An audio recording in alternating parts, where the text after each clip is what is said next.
Hola, buenas tardes.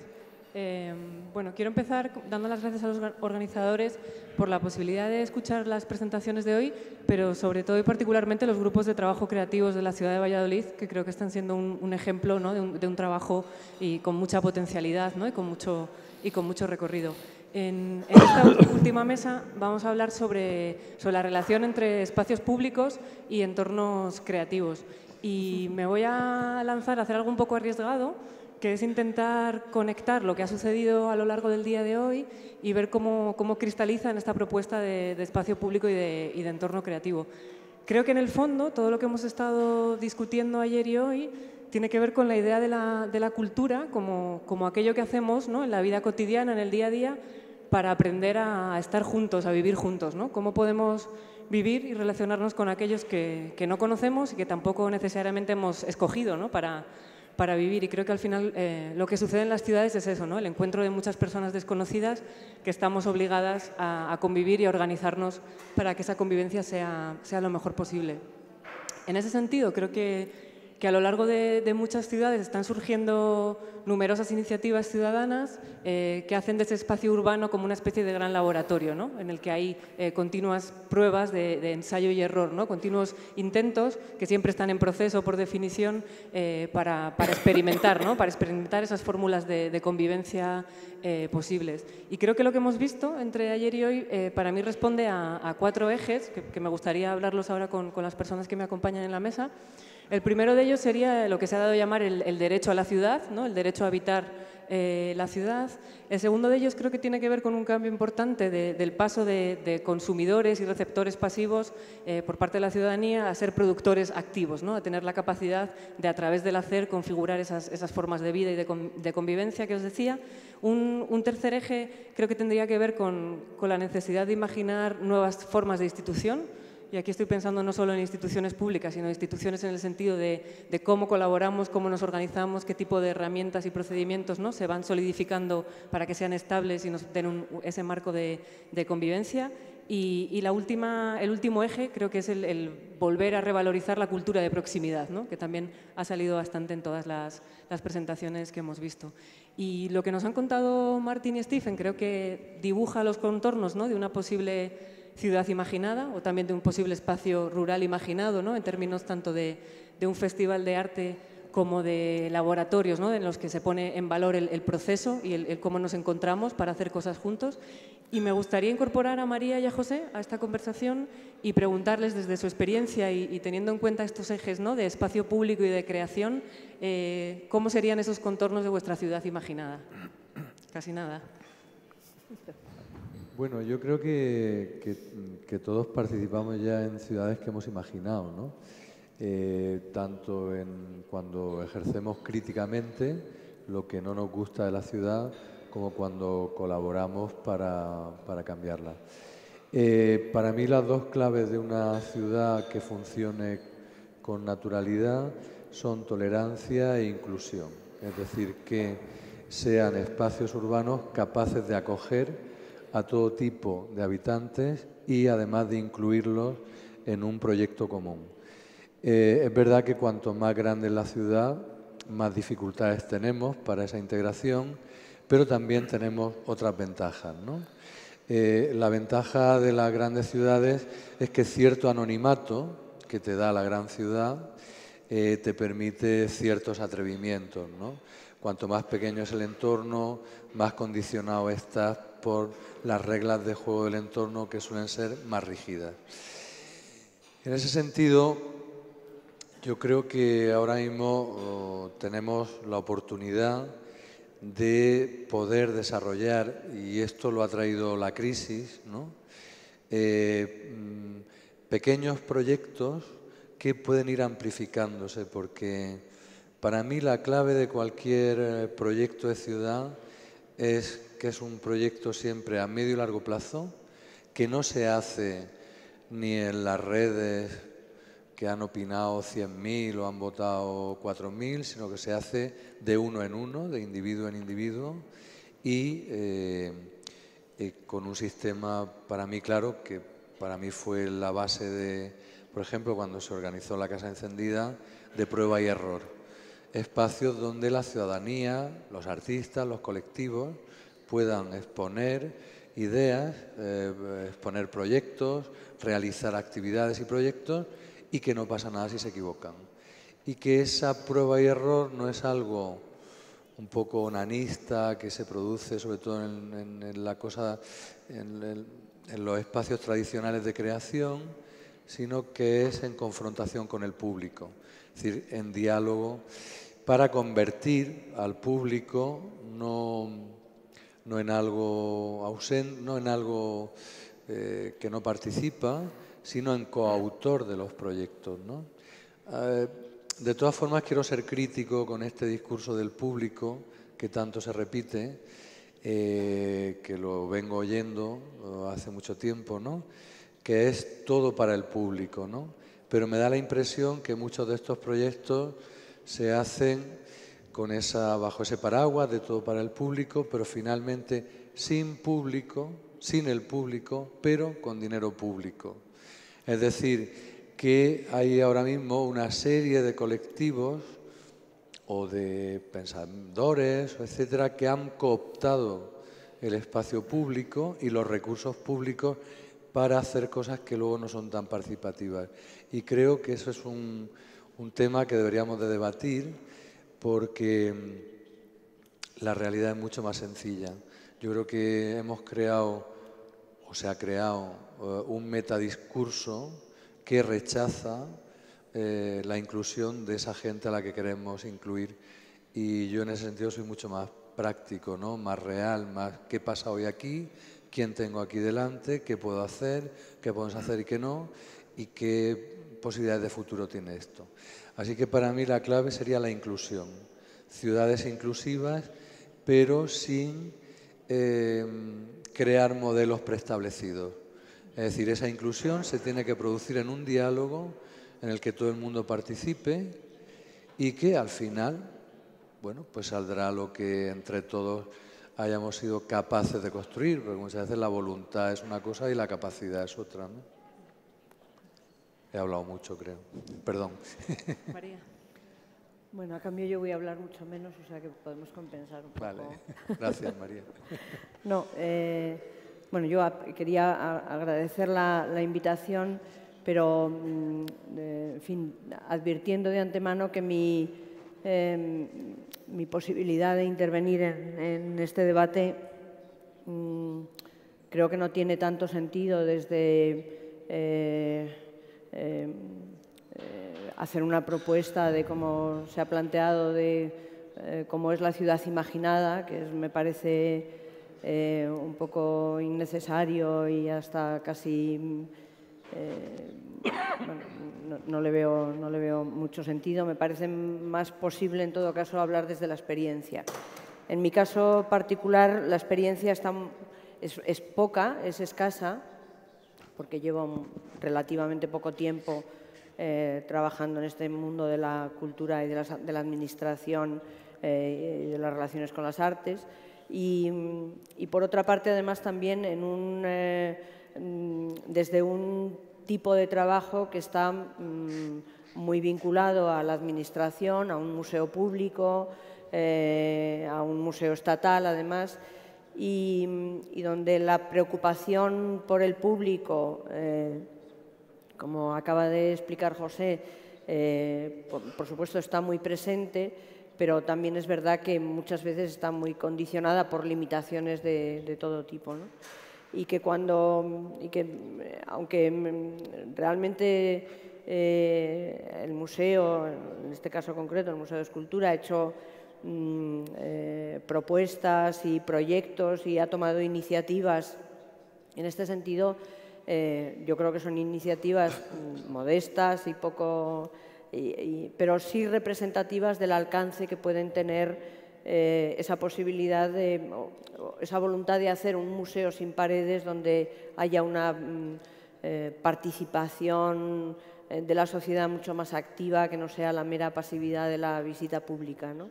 En fin, no sé si, de momento no sé si sería mejor que tuviesen la palabra las personas que han intervenido, porque seguramente hay más cosas que explicar.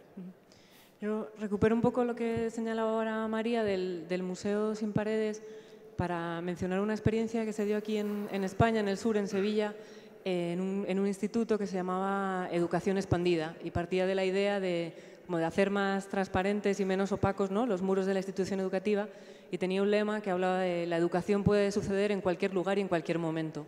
Y me gustaría recuperar esa idea para preguntar a Stephen y a Martin, porque creo que los procesos en los que vosotros estáis pueden suceder también en cualquier lugar y en cualquier momento, pero requiere de todo un trabajo para crear esos lugares y esos momentos, ¿no?, para acompañar esos procesos de creación, de creatividad y de habitar, el espacio público, ¿no? Entonces, si alguien nos preguntara cómo se podrían replicar vuestras experiencias en otros lugares, ¿qué elementos señalaríais como indispensables, ¿no?, tanto en clave de cómo poner en marcha algo así y de cómo hacerlo sostenible, ¿no? No necesariamente en el sentido económico, sino todo ese trabajo invisible que hay detrás de vuestras iniciativas, de vuestros proyectos, que permite hacerlos sostenibles, ¿no?, y que perduren en el tiempo. Ya lleváis más de 10 años, ¿no?, cada uno. Que nos contaréis un poco cuáles son esos elementos que identificáis para la posible réplica de esos proyectos. Sorry, I think the primary thing from our perspective is having that grassroots interaction, is to have people that have a passion for what they're doing, and I think that's the one thing that has seen us through and has seen other projects which we've heard about today. It's having people that have that passion that it's not all about the money. It's about doing something that's good. It's about doing stuff for other people. It's about being part of a community. So I think the kind of if you took kind of the Upfest model, the way to kind of replicate it is give it time, but primarily have that group of people with a passion. And if the obvious way of going to ask money to do something doesn't work, then basically don't give up, because there are other scenarios. I explained to the group yesterday upstairs that for their project or their proposal, if they were to write a list of everything they needed, there was 10 people around that table, and everybody's going to know like 25 people. So that's 250 people. So that's a bank of 250 people that could be asked to help. And not everybody's going to help, and not everybody's going to have the facilities to help. But there are other ways of doing things. There's other ways of keeping the momentum going if you've got a passion and it's come from the grassroots. There's been a number of examples where street art has been almost inserted into development, inserted into cities, because it's seen as a cool way to kind of to generate tourists and stuff. But ultimately, if you haven't engaged the local artists, if you haven't got people that are passionate about it, then it's not going to last very long. Y también la labor de los voluntarios, ¿no?, que señalabas como algo central. Yeah, absolutely. I think we wouldn't be where we are now without the sort of volunteers, and it's a bit like Martin, who sort of in effect banks his time for the year and is able to then give something back. And people only they work 8-10 hours a day. They might work 60 hours a week, but there are opportunities outside of their working lives, outside of their family lives, where they want to give something back, and it's time, it's experience, it's a skill, and I'm always humbled by the number of people that come together for us to put on our festival, because without them, it would not happen. So I think I would like to focus on time, because like Otello, it takes 2 years to establish this kind of model of trust, that the people have trust. If we use the space, we don't have to pay or do something for the politicians, for so it's just a space for us, because we pay for this space.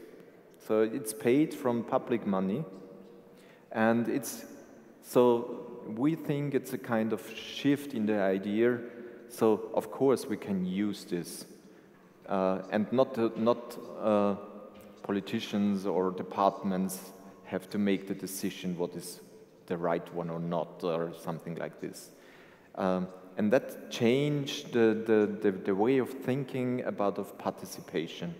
It's very slow, especially in rural areas. Everything is organized, everything has to be clear, and but there is a space that's not clear. That's everything's open. We don't know what's happened, and that creates at the beginning some kind of fear, because we don't we have no system that gives us these possibilities that we have in that spaces. And we're not trained, and we don't have learned to use these spaces in a good way. So, and that means it takes time to establish this kind of culture of innovation. And that's a change. If this is established, it's changed the whole village. And that we realized after 3-4 years that we realized the power of this shift. And that, from my point of view, if you start this kind of model, give time. So, and look around and to find people, they really can hold the space at this time. Me gustaría conectar también con lo que señalaban antes María y José, porque creo que hay una parte más institucional, ¿no?, que no estamos mencionando. Ahora señalaban ellos la cuestión del tiempo, de formatos más flexibles, ¿no?, de la capacidad de inclusión. Como veis, en general, los cuatro, entiendo que hay una tensión, ¿no?, entre la autogestión, que a veces es por necesidad, a veces es una decisión deliberada, porque forma parte de los principios de un colectivo, pero también la presencia institucional, ¿no? ¿Cómo veis ese equilibrio entre ambos polos desde vuestras experiencias? Bueno, yo he trabajado siempre en la administración pública, he hecho todo el desarrollo de mi carrera profesional y soy un gran defensor de la administración pública, o era un gran defensor de la administración pública. Con el paso del tiempo, un proyecto, por ejemplo, como la Casa Encendida, que ha sido un proyecto abierto, un proyecto que ha ido sumando, que ha ido evolucionando y que se ha ido haciendo a sí mismo, que ha tenido tiempo de analizar los errores, de corregirlos, de redireccionar, aunque la base es la misma desde el principio, hubiera sido imposible en la administración pública. ¿Por qué? Pues porque ningún director o directora hubiera durado más de 4 o 5 años, porque hubiera tenido que atender a intereses que no se saben, todos legítimos, pero bueno, hay cosas que chocan con lo que es un proceso cultural o social que busque un rédito más allá de algo puntual, ¿no? Entonces, lamentablemente, yo creo que tenemos que, por lo menos aquí, en España, tenemos que hacer una reflexión que ya se hizo y el resultado ha sido negativo desde mi punto de vista, y yo participé, o sea que asumo mi culpa. Yo estuve en toda la elaboración con el Ministerio de Cultura del catálogo de buenas prácticas,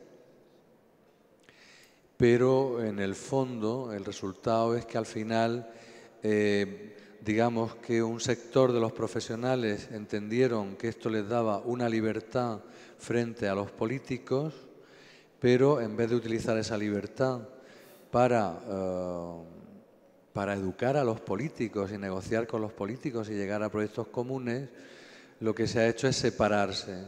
Claro, al final los políticos, por mucho que se les critique, pues son personas que están ahí porque les han votado, tienen una responsabilidad, tienen que dar cuenta de unos presupuestos, de una manera de ejecutar, y no los puedes echar fuera, tienes que integrarlos, ¿no?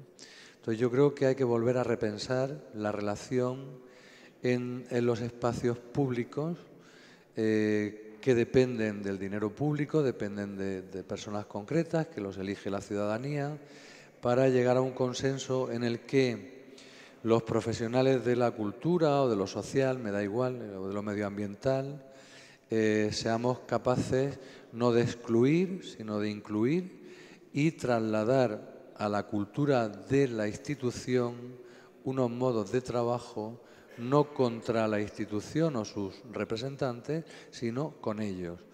Eso significará que será más lento, será más largo, etcétera, etcétera. Pero si no, no es. La prueba, bueno, ahora lo tenemos, por ejemplo, en Madrid, ¿no? Que se han abierto, llevamos 2 años y medio de un gobierno municipal que generó mucha expectativa y la sigue generando, que ha hecho del modelo participativo su base y todavía no hemos conseguido arrancar unas líneas de trabajo. Ahora han salido casi todos los grandes centros a concurso, a ver cómo se resuelven, quién viene, pero lo cierto es que van a tener muy poco tiempo los que vengan para plantear su proyecto. Y enseguida tenemos elecciones y no sabemos qué va a pasar.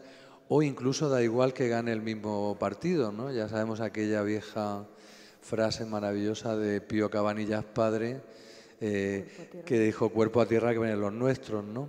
A veces las rencillas internas son más problemáticas que las que son de grupos distintos. Entonces yo creo que hay que generar una nueva cultura de lo público en el que profesionales, funcionarios y políticos encontremos vías que hagan duraderos los proyectos.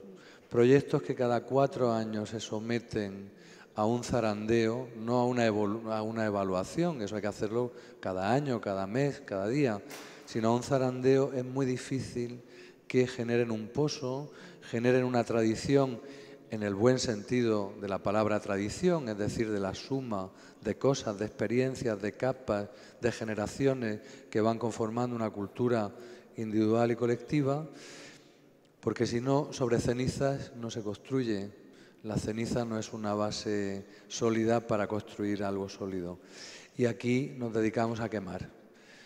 Yo lamento tener que decirlo porque, en fin, son muchos años, pero hay 2 cosas, y ya termino, que me estoy extendiendo mucho, que me preocupan de la cultura en España.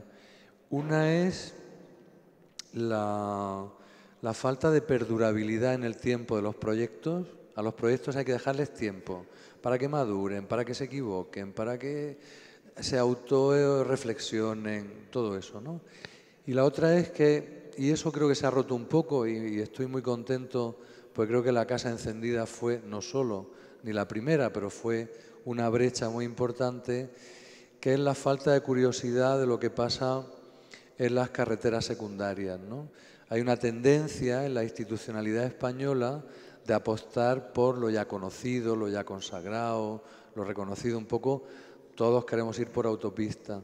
Y la verdadera creación en todos los ámbitos nunca pasa en la autopista. Siempre pasa en un camino secundario, en una vereda, en un espacio recóndito, porque ahí es donde está la verdad, donde no se ha uniformado nada, está en estado puro y tiene un pulso por crecer y salir y salir a la calle y mostrarse con los demás.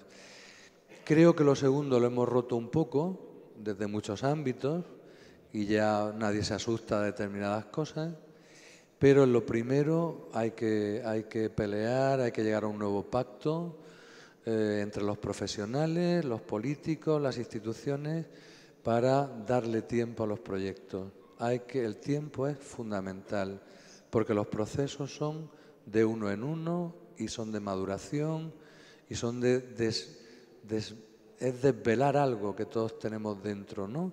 Pero que nos lo tienen que ir sacando, ¿no? Como decía Píndaro, llega a ser lo que eres, lo somos en potencia, pero hay que desvelarlo, ¿no? En fin, eso es lo que opino. Y perdón porque hablo demasiado. Debe ser los antibióticos que me aceleran. En vez de que me duermen, me aceleran. María. Llevarán anfetamina o algo. Perdona, María.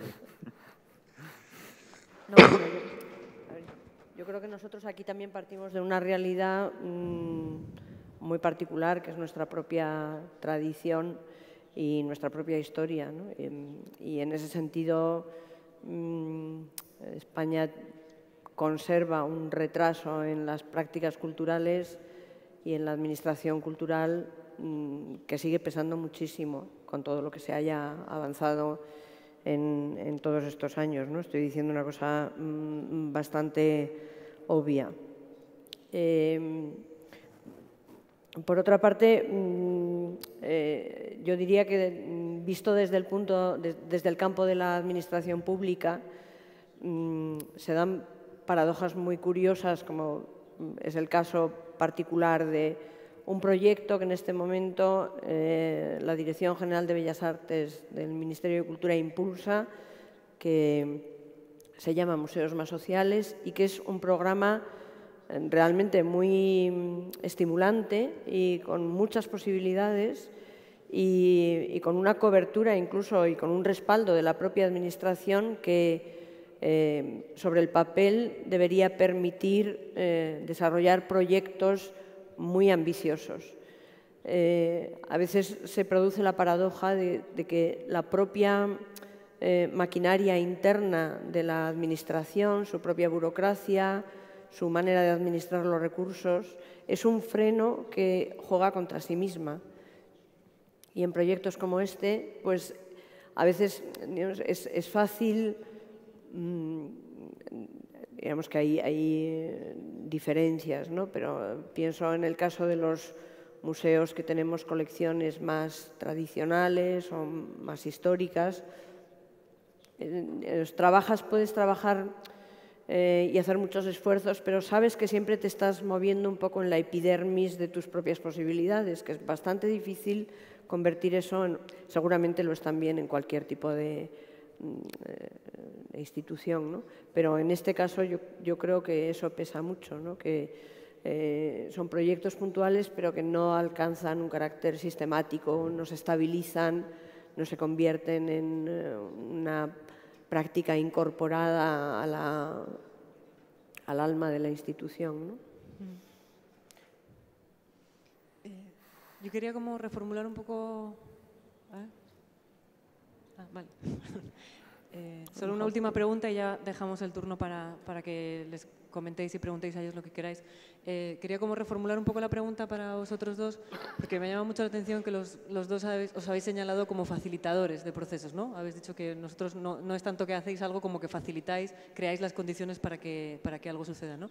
Y algo que ha dicho José me parece muy importante, que creo que algo que diferencia a las iniciativas ciudadanas de las instituciones es que las instituciones deben sembrar y crear infraestructuras que permanezcan y recursos que sean duraderos en el tiempo, ¿no? Creo que es un compromiso y una responsabilidad que las iniciativas ciudadanas se pueden mover más libres sin esa necesidad. Pero sin embargo vosotros lo habéis conseguido, ¿no? Esa pervivencia y crear estructuras que aunque sean flexibles continúan en el tiempo y dan un marco, ¿no? De trabajo y de estabilidad a las comunidades con las que vosotros trabajáis. ¿Cómo manejáis esa distancia frente a las instituciones que los dos tenéis y qué partes positivas y negativas veis en ello?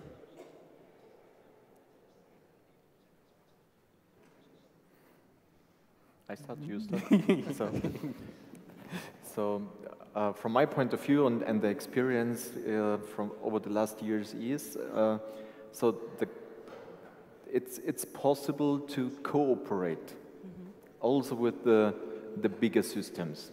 So if we have a stable core where it's really open and we work on this, that it's an ongoing process.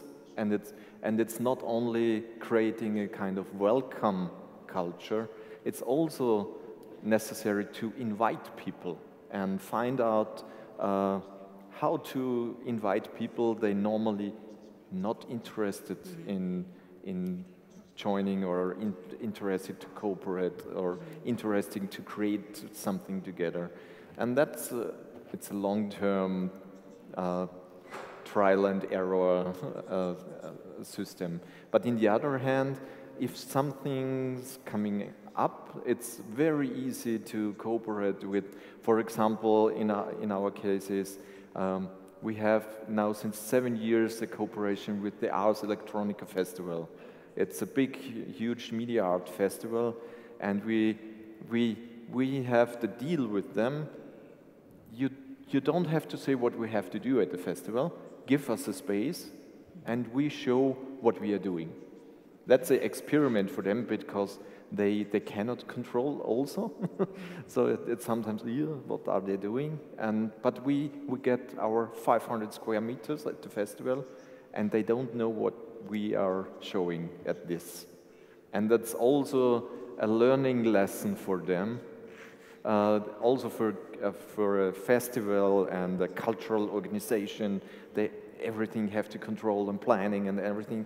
And then these crazy guys from the landscape coming, and we don't know what they are doing.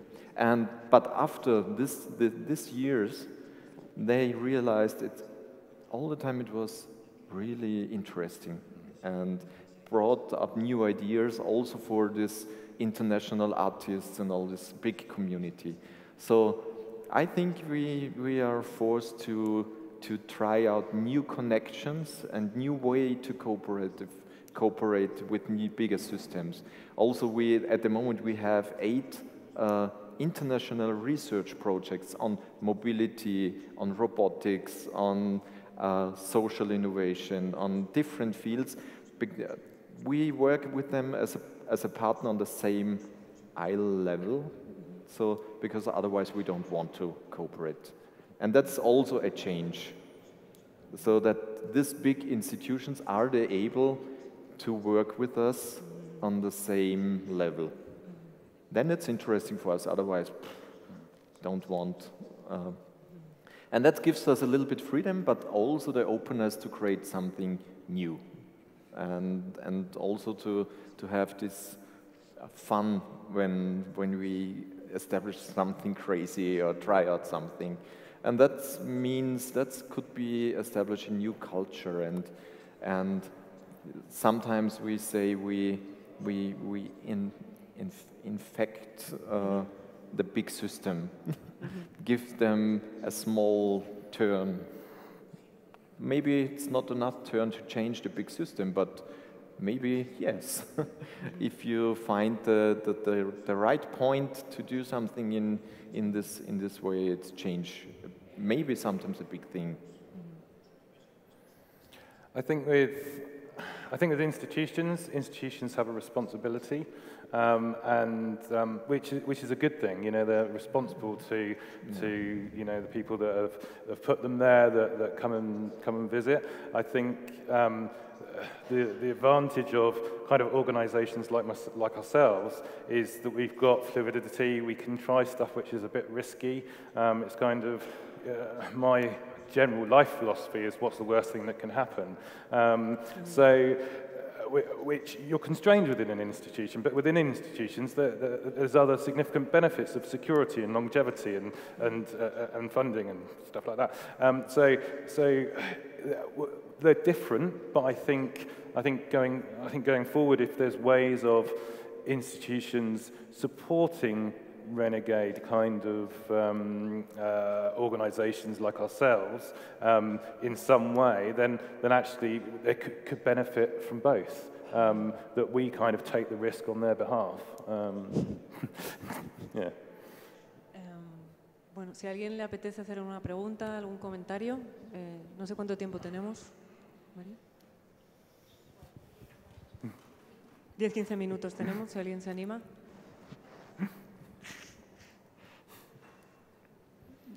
Por ahí.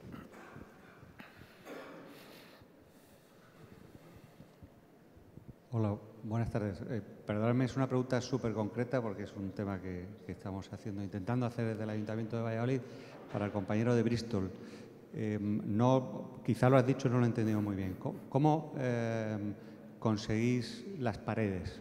Es una cosa tan simple como esa. ¿Cómo llegan hasta vosotros? Porque he visto que había edificios, me ha parecido que había edificios que había paredes, había algunas verjas de tiendas, otros parecían edificios privados, públicos. ¿Cómo llegan a vosotros? Initially it started by us just painting one building in the first year, which we approached that building owner in the UK, and I don't know, obviously it's different around the world, but within the UK or within Bristol especially, we kind of work by sort of 3 or 4 things, that as long as the building's not listed, as long as the building's not in a conservation area, as long as you have written permission from the owner, and that whatever is produced isn't offensive. Those 4 things tied together basically give us then the freedom to paint that. Now, in the area that we are, there is social housing, but there's also a lot of private housing. And actually, in fact, the festival started and was based down a retail street. And we're part of a business improvement district which helped fund us along the way, where local businesses have actually supported us, allowing us to paint their building, but also giving some financial contributions because they understand the connection between tourism and people visiting their street and driving people to the retail streets through our activity. So after that first and second year where we were knocking on doors, we now get people coming to us, and more often than not, we're having to say no on health and safety reasons, or or the fact that we haven't got enough money to paint 20 more buildings. So yeah, that's how we are. But obviously, it differs around Europe as far as access to buildings, I guess.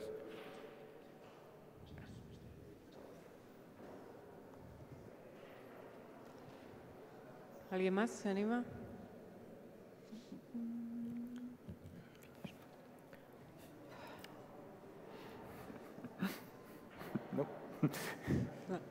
Pues muchas gracias a todos, gracias a los participantes en la mesa y nos vemos pronto. Gracias.